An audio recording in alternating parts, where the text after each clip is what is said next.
అందరికీ నమస్కారం. సంతనూతలపాడు కాన్స్టిట్యున్సీ ఈ నియోజకవర్గం పైకి కనపడేంత ప్రశాంతంగా లోపల రాజకీయాలు ఉండవని తెలియజేసుకోవచ్చు. అది వైసీపీ కానీ తెలుగుదేశం పార్టీ కానీ ఇక్కడ పనిచేసేటువంటి ఇన్ఛార్జి రెడ్డి గారికి కమ్మ సామాజిక వర్గానికి ఈ రెండు వర్గాలకి నచ్చాలి. సో 2024 ఎన్నికల్లో వైసీపీ అనూహ్య మార్పులు చేసింది.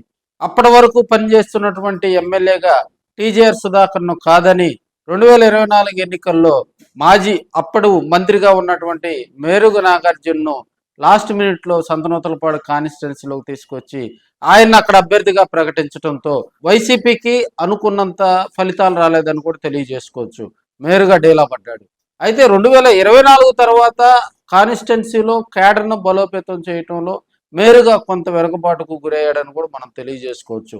సంతనూతలపాడు కాన్స్టిట్యున్సీలో ఉన్నటువంటి మండలాల్లో కానీ గ్రామాల్లో కానీ వైసీపీ నాయకులు పర్యటనలు చేపట్టకపోవటం, అక్కడ క్యాడర్తో మమేకమవకపోవటం కూడా కొంత ఇబ్బందికర పరిస్థితులు. మేరుగు నాగార్జున బాపట్ల జిల్లాకు సంబంధించినటువంటి జిల్లా అధ్యక్షుడిగా ఉంటూ అప్పుడప్పుడు మాత్రమే గతి లేక మాత్రమే సంతనూతలపాడు కాన్స్టిట్యున్సీలో కొన్ని కార్యక్రమాల్లో పాల్గొనేలాగా ఆయన కార్యక్రమాలను డిజైన్ చేయటం జరిగింది. పార్టీ ఆదేశిస్తే తప్ప మిగతా కార్యక్రమాల్లో ఆయన చురుగ్గా పాల్గొనన్నటువంటి పరిస్థితులు సంతనూతలపాడు కాన్స్టిట్యున్సీలో ఉన్నాయి. మనకి సంతనూతలపాడు నియోజకవర్గంలో గతంలో లోకల్గా ఉన్నటువంటి మరి వారికే అత్యధిక ప్రయారిటీ ఇచ్చేవారు. ఇప్పుడు ట్రెండ్ మారింది. అరువుగా ఉన్నటువంటి నాయకులను తీసుకొచ్చి సంతనూతలపాడు కాన్స్టిట్యున్సీలో పోటీ చేయించేలాగా కూడా రెండు పార్టీలు చర్యలు తీసుకుంటున్నాయి. సో దానిలో భాగంగా మనకి 2014లో ఆదిమూలపు సురేష్ ఇక్కడ ఎమ్మెల్యేగా గెలుపొందడం జరిగింది. మనకి 2019లో మరి వైసీపీ తరఫున టీజేఆర్ సుధాకర్ ఎమ్మెల్యేగా గెలుపొందడం జరిగింది.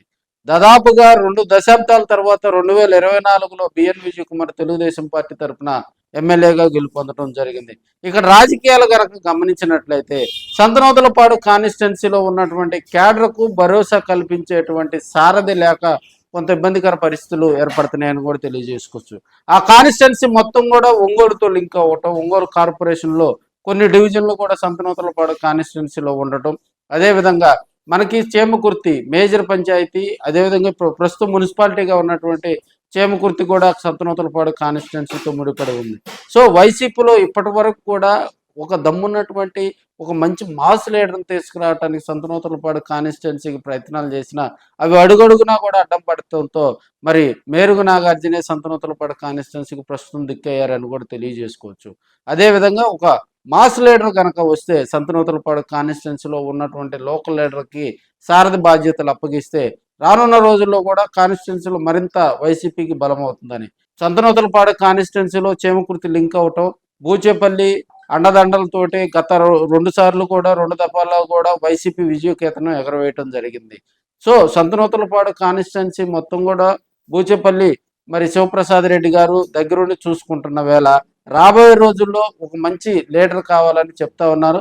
ఇప్పటికే మరి గతంలో పనిచేసినటువంటి ఆదిమూలపు సురేష్, అదేవిధంగా టీజేఆర్ సుధాకర్ మరి అక్కడ మరి రంగంలో దిగేందుకు సిద్ధంగా ఉన్నా కూడా మరి బూచేపల్లి తిరస్కరిస్తున్నట్టు సమాచారం తెలుస్తూ ఉంది.